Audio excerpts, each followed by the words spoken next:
They may be in Michigan, but the hearts and minds of these Arab Americans are focused on the Middle East. Almost everyone here knows someone affected by the conflicts there. These high schoolers in Northville, a suburb of Detroit, are fundraising for relief efforts, asking speakers like Maha Zaidan to talk about the war. I'm talking about the thousands of lives that we have lost in Gaza and Lebanon, and the blood that has been shed in the streets. The Palestinian-American law graduate says she's hopeful things will get better, but she's also worried about Trump's appointees, such as Mike Huckabee for ambassador to Israel. Huckabee once said that there's no such thing as a Palestinian, and that speaking of the Palestinian people was a political tool to try and force land away from Israel.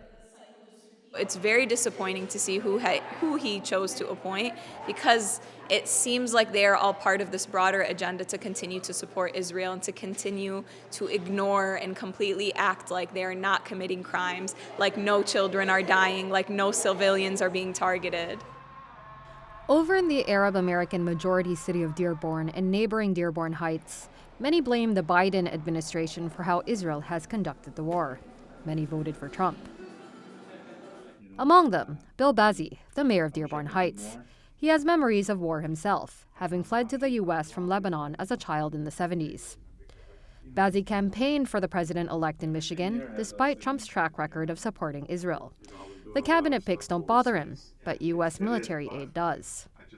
Stop shipping weapons.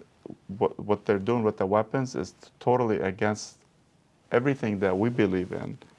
You know, like us, when I was in the military, you know, you have rules of engagement. You know, you have things that you have to abide by. So why are we abiding by something then the people that we're sending weapons to, they're not abiding by the same rules? Other Arab Americans felt so strongly about this that they chose to leave the top of their ballot blank, or voted for a third party to show their disapproval of U.S. policy towards Israel. Like Khalid Tourani, a Palestinian-American activist we met in Michigan a year ago. We are going to stand firm on our principle that we're not going to vote for someone who is an enabler of war crimes against the Palestinians in Gaza. Fast forward to today. We catch up with him and ask whether he thinks that was the right thing to do, also in light of Trump's cabinet picks. What I was hoping is that the Democrats will take a step back and say, okay, obviously we're upsetting a lot of people. However, instead of reflecting, they became more emboldened. I was never under any disillusion that Trump was going to be better.